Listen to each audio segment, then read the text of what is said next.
Hola, soy Margarita y trabajo para el equipo de Formando Corazones. Educamos y acompañamos en la educación de la afectividad y la sexualidad de la persona humana. Y en esta ocasión es un honor para mí compartir con ustedes un tema que es muy importante hoy en día porque yo creo que todas las personas que tenemos el gusto y la alegría de compartir en nuestra vida momentos con gente joven, ya sea con alumnos, con nuestra propia familia, con actividades que hagamos lúdicas, de convivir con jóvenes para hobbies o pasatiempos, podemos darnos cuenta en esos espacios que tenemos de conversación con ellos y de acercamiento, que realmente ellos ahorita están muy confundidos en cuanto a su sentido de vida. Hay muchos jóvenes que no entienden para qué están aquí. La vida para ellos se plantea como algo tan cambiante, tan dinámico, la información tan variante, tan a la vez gris, un poco gris, porque no trae mucho de verdad, entonces si es verdad o no es verdad, están confundidos. Y yo creo que nunca antes, en cualquier era de la historia, se ha tenido tanta información al momento, al clic de una presión con tu huella digital a cualquier botón del celular o de cualquier pantalla para tener muchísima información y miles de opciones a dónde ir. Y así es como se plantean los jóvenes muchas veces el sentido de vida para lo que están aquí, lo que están haciendo, de la familia que vienen, lo que les gusta, lo que no les gusta, cómo ellos en la adolescencia se están definiendo, porque eso es lo que pasa en la adolescencia, ellos eligen con qué se quedan y con qué no. ¿Y cuál es nuestro papel? Como adultos segurizantes, que los queremos, que les amamos y que queremos acompañar ese viaje con ellos en la vida, sobre todo en las decisiones más importantes que ellos empiezan a plantearse a esta edad. Y bueno, el tema que vamos a hablar ahora es el plan de vida. ¿Cómo los acompañamos a ellos en el plan de vida, en su plan de vida? ¿Cómo les podemos nosotros acompañar, dirigir de alguna manera asertiva y sabia, muy sabia, en cuanto al rumbo y el sentido de por qué están aquí? Para poder acompañar a los jóvenes a definir su plan de vida, tenemos también que determinar nosotros, y esa es una pregunta obligada para cualquier educador, acompañante o adulto, que somos tú y yo, bueno, ¿cuál es el plan de vida tuyo como adulto? ¿Cuál es tu plan de vida como adulto, como mentor, como abuelita, como papá, como mamá, como maestro? ¿Cuál es tu plan de vida? Porque entonces como adultos podemos definir que el proyecto de vida, ya como nosotros lo vemos como adultos, ese aquí y ahora donde estamos nosotros como adultos queriendo acompañar a ellos a definir el suyo propio y queriendo de alguna manera enraizar más aún el propio, ¿verdad? Hasta en el querer acompañarlos. Tenemos que entender que un proyecto de vida, una meta en la vida, una misión, un sentido, es ese conjunto de valores, actitudes y comportamientos que determina la persona para que su vida tenga una meta, una orientación encaminada y un sentido auténtico que nos haga felices. Porque a eso venimos, a ser inmensamente felices. Pero sin una brújula que oriente un camino que yo ya defino, no que lo define la moda, no que es el proyecto de vida de mis papás, no que es lo que mi papá se frustró y quiere ahora que yo lo haga porque él no pudo estudiar ni ser ingeniero, quiere que yo sea ingeniero, o porque mi mamá no pudo casarse con el amor de su vida y tener 10 hijos, lo voy a hacer yo, no. Es propio, es personal. Y entonces nosotros como adultos tenemos que cuestionarnos cómo va nuestro proyecto de vida, cómo lo tenemos tan claro, tan definido, cómo está sustentado en esos valores y en esas actitudes que determinan nuestros comportamientos para llegar a la meta que nosotros tenemos fijada. Por ejemplo, no sé, tú como adulto puedes tratar de ahora en esta cuarentena tener en tu proyecto de vida una salud mental, un bienestar, y ahorita vamos a hablar de lo que es la salud mental y el bienestar, que no nada más es físico, sino socioemocional también, psicológico.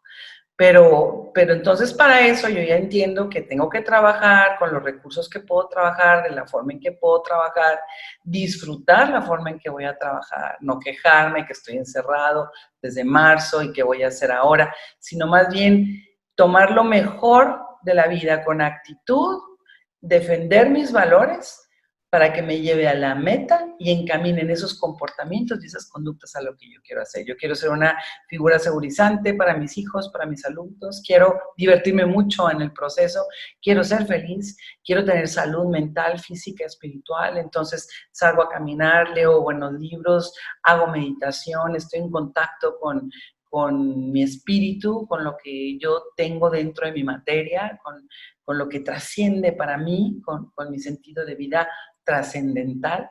Entonces, es un conjunto de todo eso. Y entonces ya puedo hablar que yo como adulto tengo un proyecto de vida y puedo entonces sentarme al lado de un joven que apenas lo está acomodando a definir el suyo con sus propios valores, con sus recursos y actitudes que tenga él y con los comportamientos para llegar a ese lugar que él determine que es el lugar al que él desea llegar. Y me detengo un poquito en los elementos que componen un sentido de vida, un proyecto, porque la actitud es mucho. Y la actitud la podemos analizar nosotros como adultos en todos los ámbitos en los que nos movemos, en nuestra familia propia, en nuestra familia política, en nuestro trabajo, pero sobre todo la actitud es como un espejo que nos lleva a vernos a nosotros mismos, porque nos podemos llevar la vida quejándonos de nuestros fracasos porque el otro hizo, porque me metieron la pata, porque está este nuevo presidente, porque hay una pandemia, o realmente determinar mi actitud con las circunstancias que tengo en un principio de la realidad que estamos viviendo tú y yo. Por ejemplo, el confinamiento. Entonces, ¿qué actitud voy a tener en este confinamiento? ¿Qué actitud voy a tener si la carga de trabajo es distinta? ¿Qué actitud voy a tener conmigo misma para no ser víctima de este coronavirus, sino ser un guerrero y morir en el intento y disfrutarlo y conocer y entender y no caer en la cultura del miedo y de las fake news, de las noticias falsas que nos hacen creer cosas que nomás nos asustan y el miedo paraliza y entonces yo cómo estoy gestionando mis emociones, ¿verdad? Entonces, vamos a hablar un poquito de lo que es actitud. Esta hojita, esta plática ya la había dado una vez en el Colegio Bachilleres 1, en el auditorio, y me acuerdo que les había prometido que les iba a mandar con los orientadores este pensamiento que me encanta de Charles Swindoll, y tiene que ver mucho con lo que es la actitud. Y fíjense cómo la define él. Cuanto más vivo, más cuenta me doy del impacto que mi actitud tiene sobre mi vida. Mi actitud para mí es más importante que los hechos. Es más importante que el pasado, que la educación, que el dinero, que las circunstancias, que los fracasos, que el éxito, que lo que otras personas piensan, digan o hagan. Es más importante que las apariencias, los dones o las destrezas. Levantará o hará fracasar una empresa, una iglesia, un hogar. Lo admirable es que día a día es nuestra la elección de la actitud que asumiremos en respuesta a cada situación. No podemos cambiar nuestro pasado, no podemos cambiar el hecho de que la gente actúe en determinado modo, no podemos cambiar lo inevitable.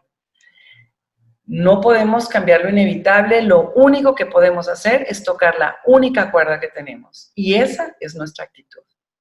Estoy convencido de que la vida está constituida por un 10% de lo que ocurre y el 90% de cómo reacciono ante lo que ocurre.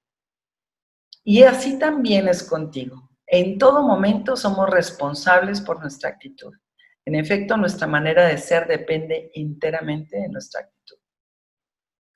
Un psiquiatra del que yo aprendí mucho, ahorita temas que voy a tocar con ustedes, porque antes de acompañar a los jóvenes en un proyecto de vida y de llevarlos al camino de que ellos mismos encuentren su sentido propio, único, irrepetible y personal del por qué están en la vida y para qué están y qué es lo que ellos quieren buscar en la vida y qué están haciendo para llegar a eso en un año, en 2, en 3, este mes, esta semana.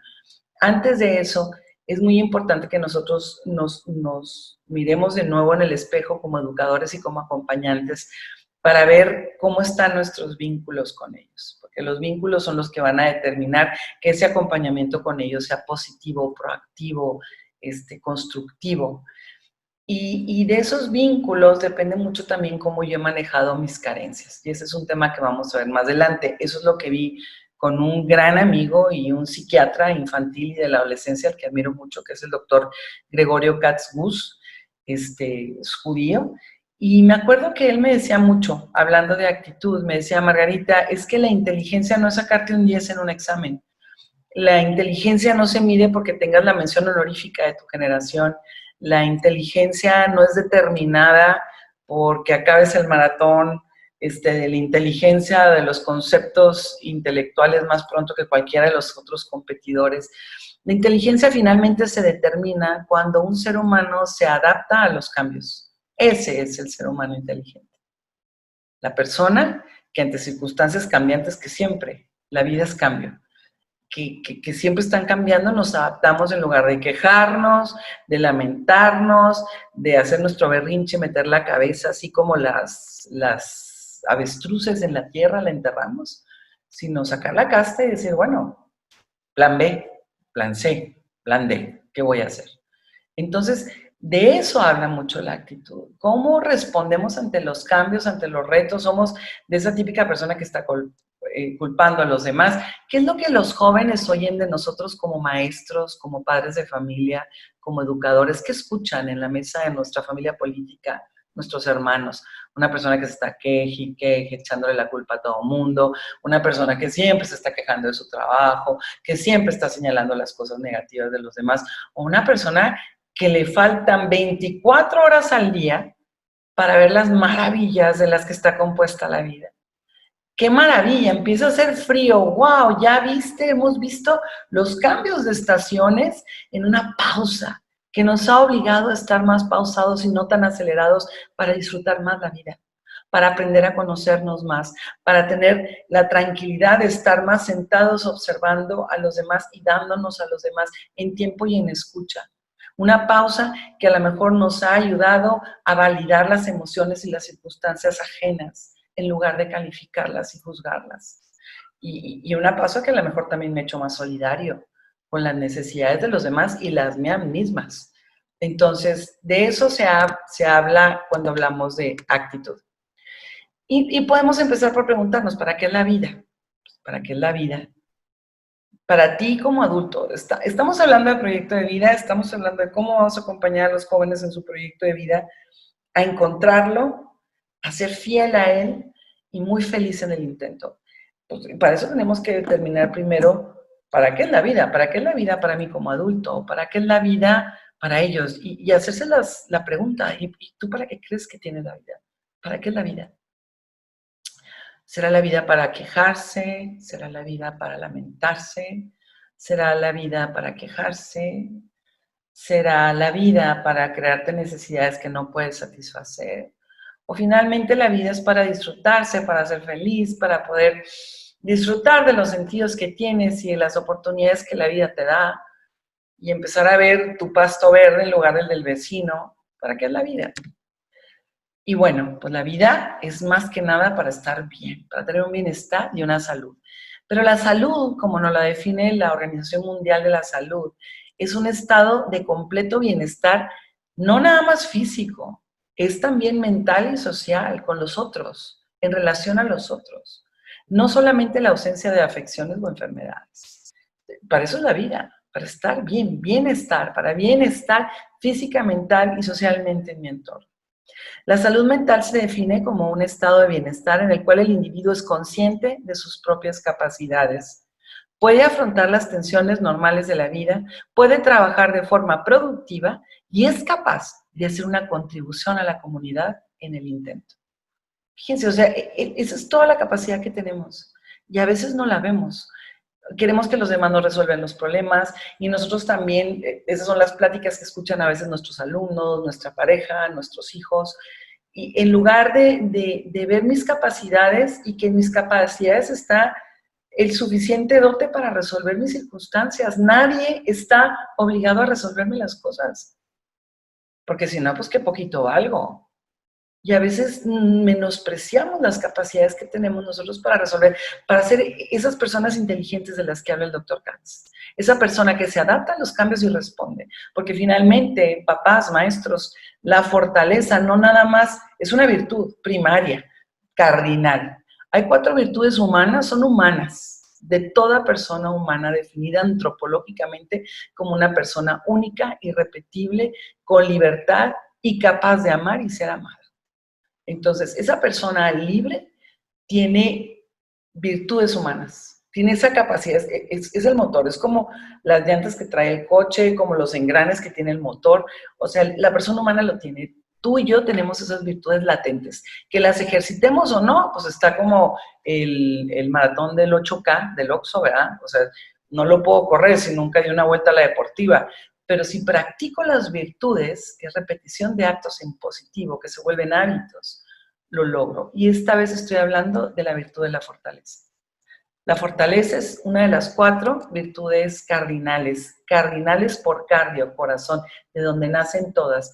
La laboriosidad, la solidaridad, el positivismo, la alegría, todas esas nacen de 4.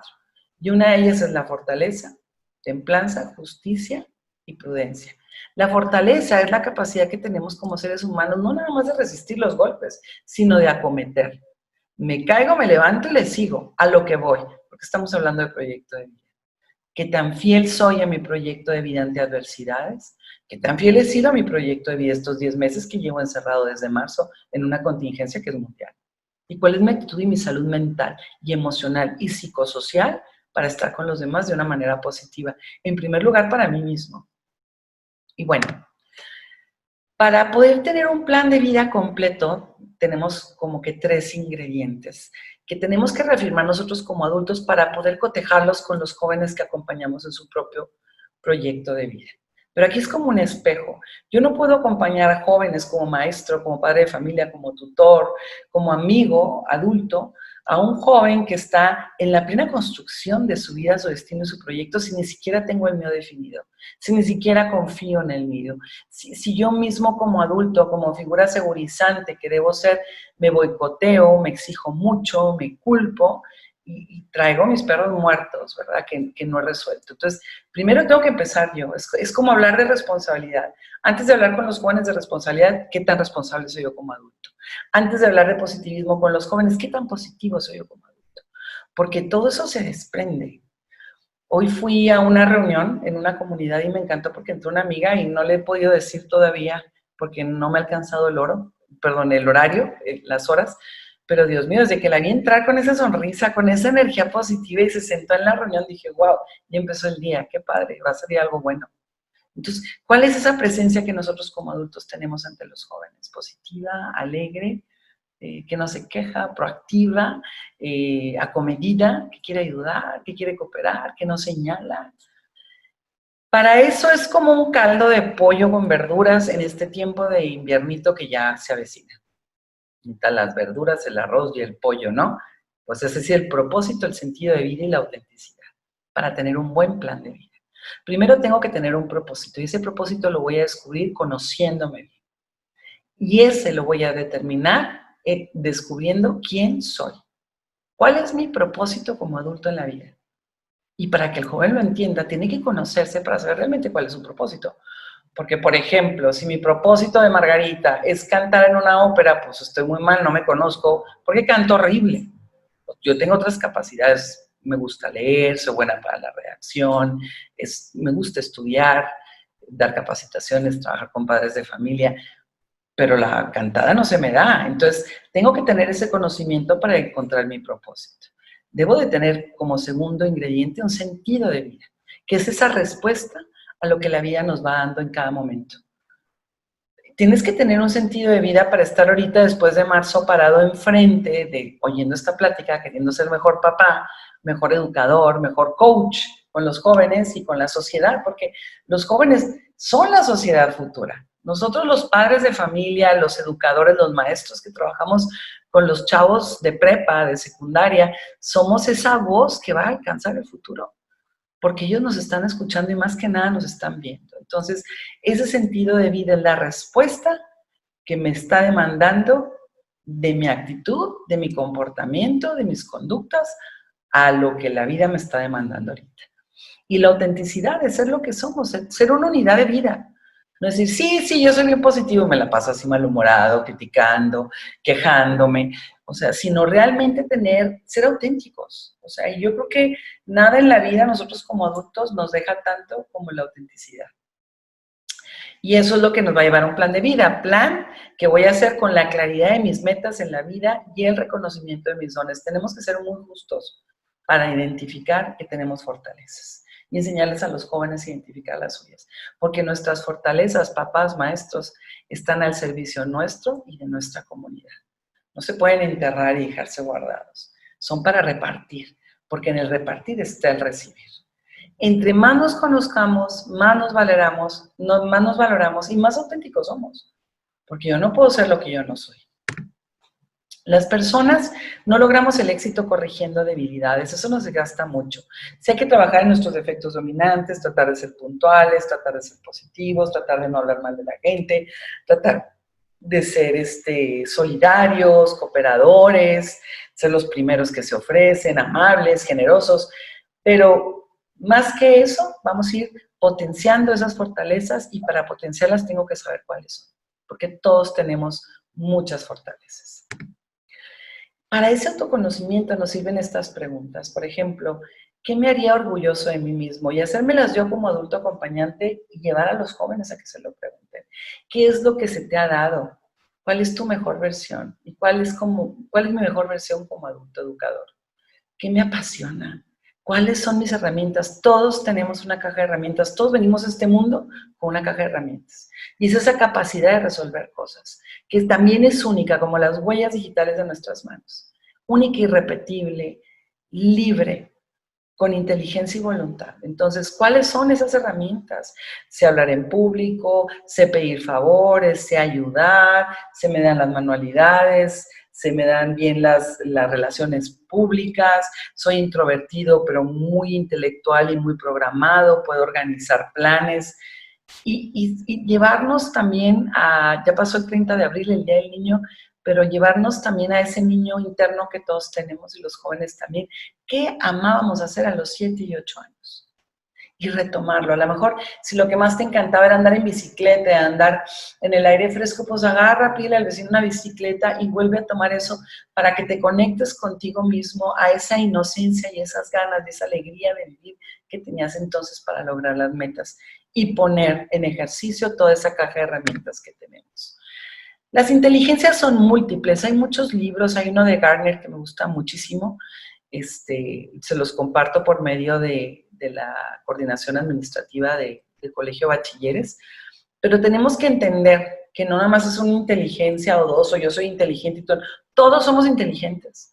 Todos tenemos capacidades impresionantes que hay otra gente que no tiene, no más que no las vemos porque estamos tan domesticados en las que deben de ser, en las que son correctas, en las que generan dinero, que no estamos viendo las demás. Y es tan así, que lo podemos ver tan así, que sería como pedirle a un pescado que trepara un árbol. La inteligencia que tiene el pescado, que es un ser vivo muchísimo más inferior que un ser humano como tú y yo, no tiene habilidad de trepar, no puede salirse del agua, él tiene habilidad de respirar y guardar oxígeno abajo del agua por mucho tiempo, por todo el tiempo, y de alimentarse así. Entonces, querer poner a un pescado a trepar un árbol es como querer meter un chango a nadar y que dure horas en el agua, pues se va a ahogar y se va a morir, y el pescado se va a secar, porque cada quien tiene sus inteligencias, sus capacidades, que son únicas e irrepetibles como las huellas digitales de nuestras manos, nadie las tiene. Hay que reconocerlas y hay que ponerlas a trabajar porque esa es nuestra caja de herramientas y es lo que más satisfacción nos va a dar en la vida. ¿Y qué puede robarse esos destinos, esos proyectos ya cuando nos conocemos, cuando sabemos, cuando entendemos que para algo estamos aquí? Primeramente para ser muy felices y ser felices en el intento de ese proyecto que tenemos planeado, pero ¿qué puede robarse esas metas? Es ya cuando conocemos nuestras capacidades, cuando sabemos a dónde vamos, cuando nos ponemos metas de que dónde quiero llegar en 20 años, en 10, en 5, y para llegar dentro de 5, ¿qué estoy haciendo este año, esta semana, este mes? Siempre van a haber excusas, pretextos y justificaciones que maten ese sentido de vida, ese proyecto que yo tengo, esa meta que quiero alcanzar. Y es como el gráfico que pongo cuando un corazón se muere. Eso se lo puede robar, porque me excuso, porque pongo pretextos, porque me justifico, porque le echo la culpa a otros, porque no asumo la responsabilidad que tengo conmigo mismo para llegar a donde quiero llegar. Porque el cielo es el límite.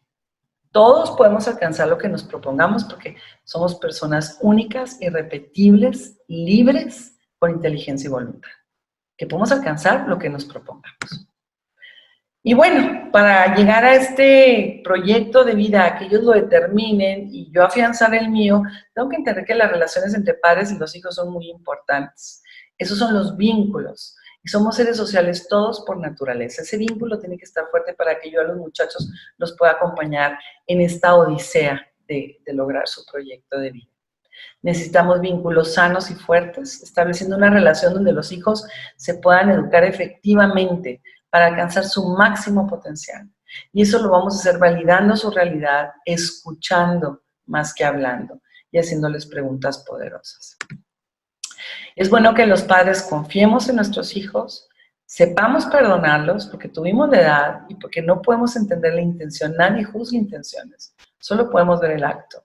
Los elogiemos en público y los corrijamos en privado. Que los corrijamos sin herir. El doctor Katz también decía, me encanta, es que los papás no se dan cuenta que muchas veces los hijos, ya con el hecho, con haber tronado la materia, con haber chocado el carro, con haber cometido algo que ellos se dan cuenta que está mal, ya ahí mismo ellos viven la consecuencia de tener el castigo, la cicatriz. Pero a los papás a veces les gusta estar rascando la costra para que sangre y sangre y sangre. Entonces vamos a aprender a regañarlos sin lastimarlos, a referirnos al hecho, no a la persona. No les griten, no los insulten y no los golpeen, porque la violencia es una pirámide. Y a lo mejor tú le pegas y a lo mejor él se va a drogar porque tú le pegas. Y así nos podemos ir encrechendo en cosas que no nos dejan nada a nosotros y menos a ellos. ¿Qué es el vínculo? ¿Qué es el vínculo que necesito yo para que él logre su proyecto de vida, para que pueda trabajar en él, para que aprenda a caerse y levantarse? El vínculo es donde se quiere estar con él, donde se es esperado, donde es invitado, donde pertenecemos y donde somos amados. Ese es el ambiente preparado con un vínculo sano que nosotros como padres de familia y tutores debemos de crear en nuestro hogar para nuestros hijos y sus amigos. Debemos ser el cobijo de toda vinculación. Y ser padre o madre no es fácil. Debemos de estar bien orientados, debemos de cubrir las necesidades de los hijos y no dejar que se formen carencias. Ahorita vamos a hablar de las carencias. Entender nuestras carencias y la forma en que éstas no nos ayudan a relacionarnos bien con los hijos. Ayudarme a identificar mis carencias para saber quién soy yo como adulto. Entender la importancia de los límites y su aplicación para el desarrollo y la seguridad de los hijos. Los hijos no van a ser seguros con castigos, con que le quites el carro, con que no le des dinero, con que le hablas feo. Al contrario, a los hijos lo que les da seguridad son los límites. Y si hay una época para fijar límites y para darles seguridad, es en la adolescencia.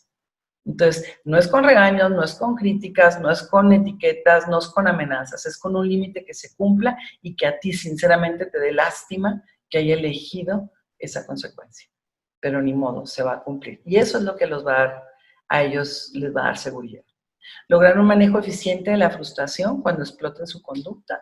Y eso tiene que ver mucho yo como adulto, cuando me frustro, cómo manejo mi conducta. Me salgo a caminar a la deportiva, me voy a un lugar lejos donde no pueda lastimar con la lengua y con lo que diga, o con la mirada, o con arrebatos físicos. Entonces también darle, mi ejemplo va a dar un manejo eficiente de la frustración para ellos y estar conteniendo a los de ellos. Y si ellos empiezan a gritarte, a hablarte feo, a quererte golpear, tú eres el adulto. Tú te das la vuelta y te vas. Y no dices nada hasta que las cosas se tranquilicen, porque nosotros estamos llamados a ser la figura segurizante al lado de los jóvenes. ¿Qué son las carencias? Las carencias son esas necesidades que todos tenemos y que nunca fueron cubiertas en edades importantes como la infancia.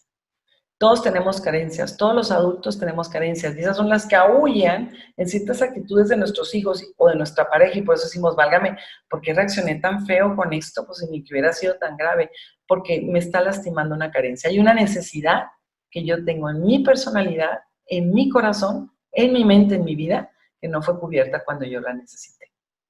Entonces, aquí lo que no estamos entendiendo es que nuestros jóvenes adolescentes tienen necesidades y nosotros como adultos seguimos teniendo necesidades. Y las necesidades que nosotros tenemos son muy diferentes a las de ellos. Y nuestro papel como adultos es hacernos cargo de nuestras necesidades psicosocioemocionales, económicas y de cariño y de lo que sea, porque somos adultos segurizantes que saben hacerse cargo y asumir su vida. Y entender las necesidades de ellos y saber responder a esas necesidades. Y para que no se formen carencias en ellos. Para que ellos no tengan esos huecos como del queso gruyère, que luego los lastimen en una vida adulta y se pasen de generación en generación. Estamos obligados como adultos, como educadores, como acompañantes, a identificar las necesidades de ellos para satisfacerlas. Y no estoy hablando de necesidades económicas. Estoy hablando de necesidades de apoyo, necesidades de validar emociones, de saber enfocar bien las cosas, de saber leer la realidad, entender el principio de realidad, asumir las consecuencias de esas carencias estoy hablando.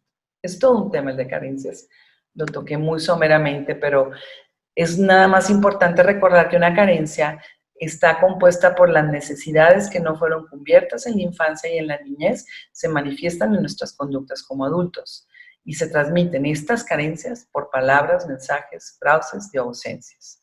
Es un mecanismo de defensa inconsciente. Entonces, tan pronto nosotros como adultos identifiquemos nuestras carencias, vamos a poder manejar efectivamente nuestras carencias y vamos a poder estar pendiente de que ellos no se echen a la bolsa carencias, como jóvenes que están construyendo su vida. Debemos entender que como educadores, si no tenemos su corazón, no vamos a poder hacer nuestro trabajo como educadores primarios. Debemos tener acceso al corazón de nuestros hijos para poder entrar en sus vidas. Si no, se van a alejar, se van a resistir, no se van a sentir cómodos y nos van a llevar la contraria en todo. Por eso necesitamos una buena relación.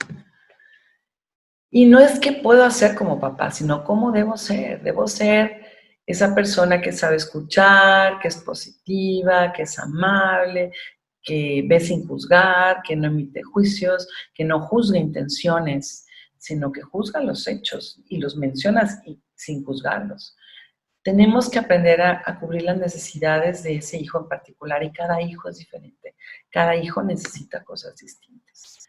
Y entender que nunca es tarde para vincularnos, que siempre podemos empezar. ¿No? Que no es que con este hijo ya no puedo, tengo los puentes rotos, es que es igualito a mi papá. Bueno, chécate tus carencias. ¿Qué te está haciendo ruido? Porque ahí el problema eres tú como adulto, ¿no? Él está generando sus necesidades, te las está dando a conocer y uno como educador sabe y las identifica y también el maestro en el aula. Entonces, es no permitir que se generen carencias, pero para eso tengo que tener las mías muy validadas y trabajadas como adulto, para que no generen más carencias.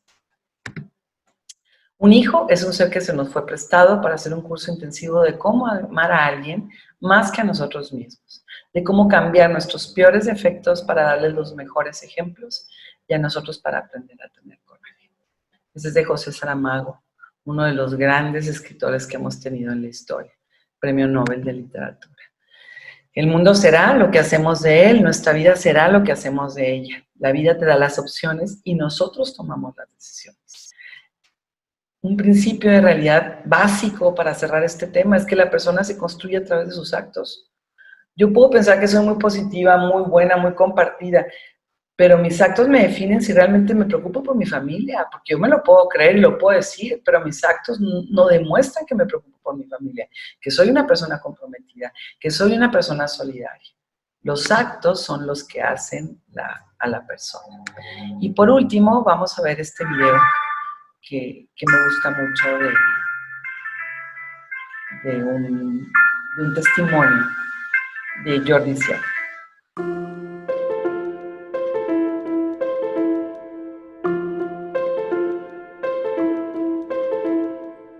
Me llamo Jordi Sierra y Fabra y soy escritor. Llevo escribiendo desde que tengo 8 años y no voy a parar de escribir. Soy tartamudo, ¿a que no lo parece? Pues no es broma, no podía hablar. Con 8, 9 o 15 años yo no podía hablar. Sigo siendo tartamudo. Lo bueno es que me reciclé, llegué a ser locutor de radio. pero aquí entre amigos, igual de vez en cuando, tartamudeo.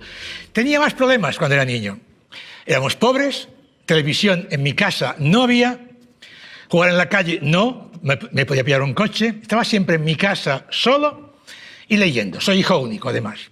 A mí leer me salvó la vida. Devoraba libros sin parar. Me di cuenta, afortunadamente, de que yo estudiando era un burro integral. Pero todo lo que leía se me quedaba aquí y aquí. Lo absorbía, lo absorbía. En mi barrio, biblioteca no había, ni en mi colegio. Así que yo tenía que ir cada día a mis vecinos, me daban pan seco, diarios viejos, iba a un trapero, lo vendía, y me daban 2 reales cada tarde por lo que vendía de pan seco y diarios viejos. Sí había en mi barrio una librería de segunda mano. Para mí aquel lugar era un paraíso. Yo entraba en aquel sitio y quería leer todos aquellos libros, todos. Escribiendo no tartamudeaba. Eso era genial para un crío de 8 años, tartamudo. Y eran tartamudos los que no podía hablar, o sea, me quedaba bloqueado, me dejaba de respirar, hacía... Y me quedaba así, era muy duro. Así que para mí escribir era la salvación. Mi padre me prohibió escribir. Yo le dije, papá, aunque sea poco, ganaré algo, ¿no? Quería ser escritor, no rico, famoso, eso es otra historia. El arte se mide por lo que sientes al hacerlo, no por lo que te pagan por hacerlo. Mi padre no le culpe nunca de nada, quería lo mejor para su hijo. Mi escuela fue mi gran trauma y lo que me decidió, por fin, a tomarme en serio lo de escribir. Por ejemplo, el profesor de matemáticas, que de vez en cuando decía en clase, venga, vamos a reír un rato, cierra la pizarra, vamos a reír un rato. Era el bufón de la clase. Imaginaos cómo era mi escuela. Recuerdo un día que me dijo, 2 y 2, ¿cuántos son? ¿Por qué? Porque para un tartamudo, las palabras que empiezan por C, P o T son impronunciables. 2 y 2 son 4. Yo aquel día dije en clase, y dijo el profe de matemáticas, parece un pato, ¿verdad? Cuidado, era un niño. En clase de lengua, la maestra dijo en clase, venga, redacción, tema libre. Hice un cuento de un marciano verde, peludo, que bajaba de Marte a la Tierra y se perdía. Yo hice té con 12 años. Me la copió Steven Spielberg, que es muy guarro. A mí me clavó un 0. Con un 0 mi padre me mataba. Tuve que decirle, maestra, ¿un 0 por qué? Ortografía, no había faltas, leía cada día. 3 páginas, no, yo 6 folios, era un tío, era incontenible. Vocabulario, alto, leía en casa el diccionario para buscar palabras nuevas, mirá si era un bicho raro. Era un 0 injusto y le dije, maestra, quiero ser escritor. Me miró y me dijo durante toda la clase, ¿tú escritor, Sierra? Mira, hijo mío, mejor te buscas ya un trabajo porque eres un inútil y lo serás toda tu vida. No sueñes. Es lo peor que se le puede decir a un niño de 12 años. Mi padre me prohibía escribir y según la escuela yo era un ser inferior. Cuidado, en la escuela, además, sufrí palizas por ser tartamudo. Os diré algo, el que pega es un cobarde cagado de miedo, le tiene tanto pánico a la vida que emplea su violencia para acosar a los demás. Así que recibí muchos golpes y me los tragué. Y esos me hicieron más fuerte. Nunca pudieron conmigo. Aquel día, llorando en casa, descubrí que sí. Que había una persona que sí creía en mí. ¿Sabéis quién? Yo. Es suficiente. Os diré algo y me pongo de pie. Vuestro padre es vuestro padre. Los jóvenes. Vuestra madre os ha parido. Perfecto.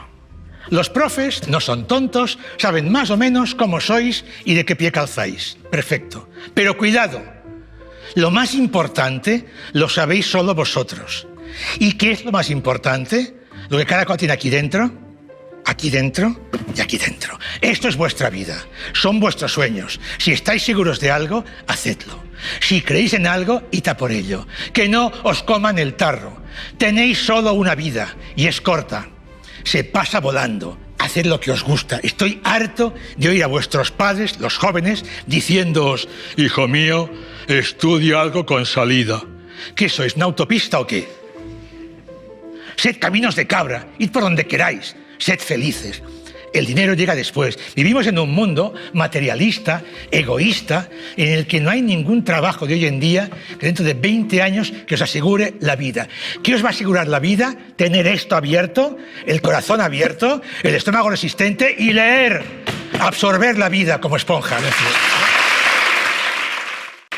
Bueno, pues me despido con este video, esperando que hayan disfrutado mucho el tema como a mí me dio dárselo. Gracias.